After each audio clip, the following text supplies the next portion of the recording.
Hello friends, welcome to my channel. ఈరోజు వీడియోలో Karnataka famous Mangaluru sponge set దోశని ఎలా తయారు చేసుకోవాలో చూద్దామండి. దోశ చూసారు కదా, ఎంత సాఫ్ట్గా ఉందో, టేస్ట్ కూడా చాలా బాగుంటుందండి. ఈ దోశని అందరూ ఒక్కసారైనా తప్పకుండా ట్రై చేయండి. రెగ్యులర్గా తినే టిఫిన్ కంటే టేస్ట్ చాలా బాగుంటుందండి.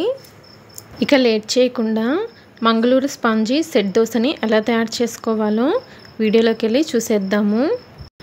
ముందుగా దోశ పిండి కోసమని ఒక గిన్నెని తీసుకొని దానిలో 1 కప్పు వరకు దోశ బియ్యాన్ని కానీ రేషన్ బియ్యాన్ని కానీ వేసుకోండి. బియ్యాన్ని వేసుకున్న తర్వాత అదే కప్పుతో 1/2 కప్పు వరకు మినపగుళ్ళని వేసుకోండి. తర్వాత 1 టీ స్పూన్ వరకు మెంతులను కూడా వేసుకొని ఈ బియ్యం మినపప్పుని 2-3 సార్లు శుభ్రంగా కడిగేసేసి ఈ నీళ్ళన్నీ కూడా తీసేసి మళ్ళీ తిరిగి నీళ్ళని పోసుకొని బియ్యాన్ని మినపప్పుని ఖచ్చితంగా 3 గంటల సేపు నానపెట్టాలి. అంతకంటే ఎక్కువసేపు నానపెట్టకండి. బియ్యం మినపప్పు 3 గంటల సేపు నానిన తర్వాత చూపిస్తున్నాను చూడండి. చక్కగా నానిపోయాయండి. ఇప్పుడు ఈ గిన్నెని పక్కన పెట్టేసేసి ఇంకొక చిన్న గిన్నెని తీసుకొని ఏ కప్పుతో అయితే బియ్యాన్ని మినపగుళ్ళని కొలిచి తీసుకున్నారో అదే కప్పుతో 1/2 కప్పు వరకు అటుకుల్ని వేసుకోండి. ఈ అటుకుల్ని కూడా శుభ్రంగా కడిగేసేసి ఇందులో మాత్రం మీరు తాగే మంచినీళ్ళని అటుకులు మునిగే వరకు పోసుకొని ఈ అటుకుల్ని ఒక్క 10 నిమిషాలు నానపెట్టండి. 3 గంటల సేపు బియ్యం మినపప్పు నానిన తర్వాత ఒక్క 10 నిమిషాలు అటుకుల్ని నానపెట్టుకుంటే సరిపోతుంది. 10 నిమిషాల తర్వాత అటుకులు చూసారా, నీళ్ళన్నీ పీల్చేసుకుని చక్కగా నానిపోయాయి. ఇప్పుడు వీటిని గ్రైండర్లో అయినా గ్రైండ్ చేసుకోవచ్చు, మిక్సీ జార్లో అయినా గ్రైండ్ చేసుకోవచ్చు. నేనైతే గ్రైండర్లో గ్రైండ్ చేసుకుంటున్నానండి. గ్రైండర్లో తగినన్ని వాటర్ పోసుకొని బియ్యం మినపప్పు అటుకుల్ని వేసుకొని పిండిని బాగా మెత్తగా గ్రైండ్ చేసుకోవాలి. పిండిని బాగా మెత్తగా గ్రైండ్ చేసుకున్న తర్వాత చూపిస్తున్నాను చూడండి. ఇలా మెత్తగా గ్రైండ్ చేసుకుంటేనే పిండి బాగా పులుస్తుందండి. దోశ కూడా చాలా పర్ఫెక్ట్గా వస్తుంది. పిండి మనకి చేత్తో పట్టుకుంటే తెలిసిపోతుందండి, బాగా మెత్తగా ఉంటుంది. బరక అనేది లేకుండా గ్రైండ్ చేసుకోవాలి. పిండి కన్సిస్టెన్సీ మరీ పల్చగా ఉండకూడదు, అలానే మరీ గట్టిగా ఉండకూడదండి. ఇలా గ్రైండ్ చేసుకున్న పిండిని ఒక గిన్నెలోకి తీసేసుకోండి. తర్వాత ఈ పిండిని రూమ్ టెంపరేచర్లోనే ఒక ఫుల్ నైట్ లేదా 8 గంటలు ఫర్మెంట్ చేసుకోవాలి. ముందు రోజు నైట్ గ్రైండ్ చేసుకున్నారనుకోండి పిండిని, ఉదయాన్నే దోశల్ని వేసేసుకోవచ్చు. నెక్స్ట్ డే మార్నింగ్ చూపిస్తున్నాను చూడండి. పిండి చూసారా ఎంత చక్కగా పులిసిందో. ఇలా పొంగిన పిండిని గెరటితో ఒకసారి కలుపుకొని ఇలా పిండిని కలుపుకున్న తర్వాత దీనిలోకి రుచికి తగినంత ఉప్పుని, ఒక 1/2 టీ స్పూన్ పసుపును కూడా వేసుకొని అవసరం అనిపిస్తే కొద్దిగా వాటర్ని కూడా వేసుకొని ఉప్పు పసుపు పిండిలో కలిసేట్లు బాగా కలుపుకోండి. మంగళూరులో వేసే సెట్ దోశ లైట్గా ఎల్లో కలర్లో ఉంటుందండి. అందుకోసమని వాళ్ళు కొద్దిగా పసుపును కలుపుతారు. అందుకని నేను పసుపును కలిపానండి. పిండి కన్సిస్టెన్సీ చూసారు కదా, ఈ విధంగా ఉండాలి. మనకి దోశల పిండి రెడీ అయిపోయింది. ఇప్పుడు ఈ దోశలోకి చట్నీని ప్రిపేర్ చేసుకుందాము. ఈ చట్నీ కోసమని స్టవ్ ఆన్ చేసి ప్యాన్ పెట్టి దానిలో 1 టీ స్పూన్ వరకు ఆయిల్ని వేసుకోండి. తర్వాత దానిలోకి 1 కప్పు వరకు పల్లీలని వేసుకోండి. పల్లీలని ఫ్రై చేసుకునేటప్పుడు హై ఫ్లేమ్ అస్సలు పెట్టకండి. పల్లీలని ఫ్రై చేసేటప్పుడు హై ఫ్లేమ్ కనుక పెట్టారంటే పల్లీలు పై వరకు ఫ్రై అవుతాయండి, లోపల ఫ్రై అవ్వవు. సరిగ్గా ఫ్రై అవ్వకుండా చట్నీ చేశారంటే చట్నీ టేస్ట్ అనేది అస్సలు బాగుండదు. అందుకని పల్లీలని ఫ్రై చేసుకునేటప్పుడు లో టు మీడియం ఫ్లేమ్లో కలుపుకుంటూ ఫ్రై చేసుకోండి. పల్లీలు చక్కగా వేగిపోయాయి. ఇప్పుడు దీనిలోకి మీ కారానికి తగ్గట్లు పచ్చిమిరపకాయలని వేసుకోండి. ఇక్కడ నేనైతే 4 నుండి 5 పచ్చిమిరపకాయలని చిన్న చిన్న ముక్కలుగా కట్ చేసి వేసుకుంటున్నాను. మీరైతే కొంచెం కారం ఎక్కువగా తింటే ఇంకా 2-3 పచ్చిమిరపకాయలని వేసుకోవచ్చు. పచ్చిమిరపకాయలని వేసుకున్న తర్వాత లో టు మీడియం ఫ్లేమ్లోనే కలుపుకుంటూ ఫ్రై చేసుకోవాలి. చూసారా, పచ్చిమిర్చి పైన కొంచెం తెల్లగా వస్తుంది కదా, ఇలా వచ్చే వరకు చక్కగా ఫ్రై చేసుకోండి. పచ్చిమిరపకాయలు అయితే 1 నిమిషంలో చక్కగా వేగిపోతాయండి.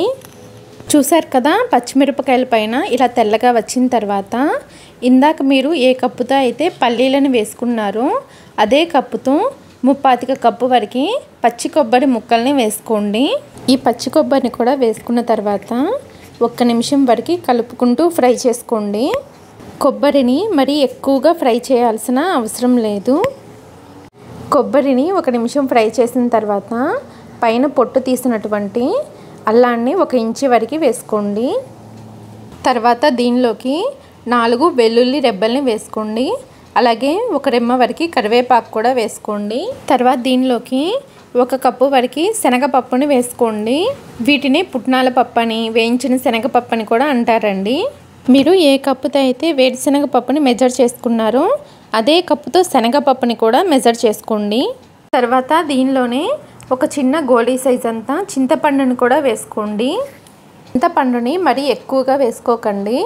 తర్వాత దీనిలోనే 1 అర టీ స్పూన్ వరకు జీలకర్రను కూడా వేసుకోండి. జీలకర్రను కూడా వేసుకున్న తర్వాత వీటన్నింటినీ 1 నిమిషం వరకు ఫ్రై చేసుకోండి. మీరు శనగపప్పుని వేసిన తర్వాత ఎక్కువసేపు ఫ్రై చేశారంటే శనగపప్పు మాడిపోతాయండి.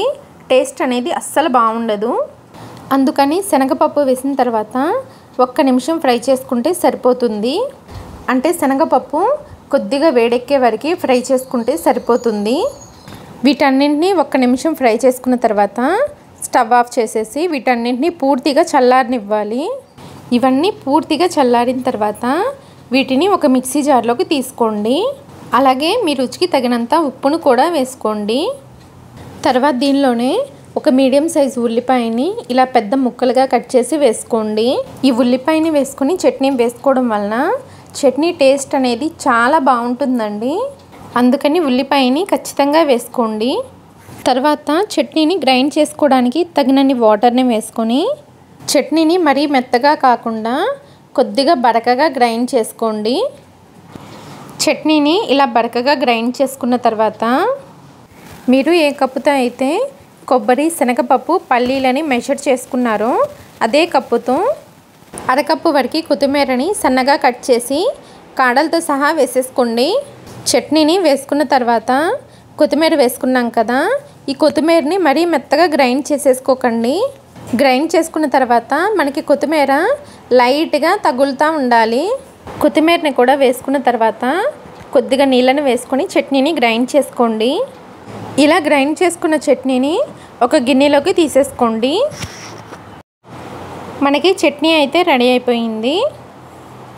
ఇప్పుడు ఈ చట్నీకి తాలింపుని ఎలా ప్రిపేర్ చేసుకోవాలో చూద్దాము. తాలింపు కోసమని ఒక ప్యాన్ పెట్టి దానిలో 1 స్పూన్ వరకు ఆయిల్ని వేసి వేడి చేయండి.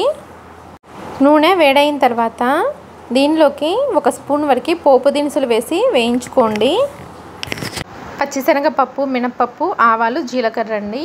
ఇవన్నీ 1 స్పూన్ వేసుకున్నాను. ఇవన్నీ కొద్దిగా వేగిన తర్వాత 2 ఎండుమిరపకాయలని ఇలా సగానికి కట్ చేసి వేసుకోండి. అలాగే 1 రెమ్మ వరకు కరివేపాకును కూడా వేసి ఫ్రై చేసుకోండి. ఇలా తాలింపు వేగిన తర్వాత మనం ముందుగా రెడీ చేసుకున్నాం కదండి చట్నీ, ఈ చట్నీలో వేసి కలిపేసుకోండి. ఇప్పుడు చేయబోయే ఈ సెట్ దోశని ఈ చట్నీతో సర్వ్ చేసుకోండి. టేస్ట్ చాలా బాగుంటుంది. ఈ చట్నీ దోశలు, ఇడ్లీలు, ఊతప్పం, గారె, పునుగులు దేనిలోకైనా టేస్ట్ చాలా బాగుంటుందండి. తప్పకుండా ట్రై చేయండి. ఇప్పుడు దోశని వేసుకోవడానికి స్టవ్ పైన నాన్ స్టిక్ పెనాన్ని కానీ ఐరన్ పెనాన్ని కానీ పెట్టుకోండి. ఏ దోశ పెనాన్ని పెట్టుకున్నా దోశ పర్ఫెక్ట్గా వస్తుందండి. పెనం బాగా వేడైన తర్వాత పెనం పైన 2 చుక్కల వరకు నూనెని వేసుకోండి. తర్వాత ఈ నూనెని ఉల్లిపాయతో బాగా స్ప్రెడ్ చేయండి. నూనెని ఉల్లిపాయతో స్ప్రెడ్ చేసిన తర్వాత 2 గరిటెల వరకు దోశపిండి వేసుకొని పిండిని లైట్గా స్ప్రెడ్ చేయండి. ఇలా దోశని వేసుకున్న తర్వాత మంటని మీడియం ఫ్లేమ్లో ఉంచుకొని దోశని కాల్చుకోండి. దోశని వేసిన వెంటనే దోశ పైన చూసారా ఎంత చక్కగా హోల్స్ వస్తున్నాయో. ఇలా హోల్స్ వస్తేనే మనకి దోశ స్పాంజీలాగా వస్తుందండి. ఇలా హోల్స్ వచ్చిన తర్వాత ఈ దోశ పైన 1 టీ స్పూన్ వరకు నూనెని కానీ నెయ్యిని కానీ వేసుకొని ఈ దోశని చక్కగా ఒకవైపు కాల్చేసుకొని రెండో వైపుకు కూడా తిప్పుకొని రెండో వైపు కూడా దోశని కాల్చేసుకోండి. రెండో వైపు కూడా దోశ చక్కగా కాలిన తర్వాత సర్వింగ్ ప్లేట్లోకి తీసేసుకోండి. ఇదే విధంగా మీకు ఎన్ని దోశలు కావాలంటే అన్ని దోశల్ని చక్కగా వేసేసుకోండి. దోశల్ని వేసేసుకున్న తర్వాత మీకు కనుక పిండి మిగిలితే ఈ పిండిని ఫ్రిడ్జ్లో పెట్టేసుకొని నెక్స్ట్ డే ఉదయం కూడా ఈ పిండితో దోశల్ని వేసేసుకోవచ్చు. ఇలా దోశల్ని వేసేసుకున్న తర్వాత వీడియోలో చూపించాను కదండి, ఆ చట్నీతో సర్వ్ చేసుకోండి. టేస్ట్ చాలా బాగుంటుంది. దోశల్ని చూస్తుంటేనే తెలుస్తుంది కదండి ఎంత మెత్తగా స్పాంజీ లాగా ఉన్నాయో. దోశల్ని చూస్తుంటే తినాలనిపిస్తుంది కదండి. ఇక లేట్ చేయకుండా ఈ దోశల్ని మీరు కూడా తప్పకుండా ట్రై చేయండి. ఈ దోశల్ని ట్రై చేశాక మీకు ఎలా వచ్చాయో కామెంట్ సెక్షన్లో కామెంట్ చేయండి. ఈ చట్నీ దోశ రెసిపీలు కనుక మీకు నచ్చినట్లయితే నా ఛానల్ని లైక్ చేసి షేర్ చేసి సబ్స్క్రైబ్ చేసుకోండి. మీ ఫ్రెండ్స్కి రిలేటివ్స్కి షేర్ చేయండి. Thanks for watching.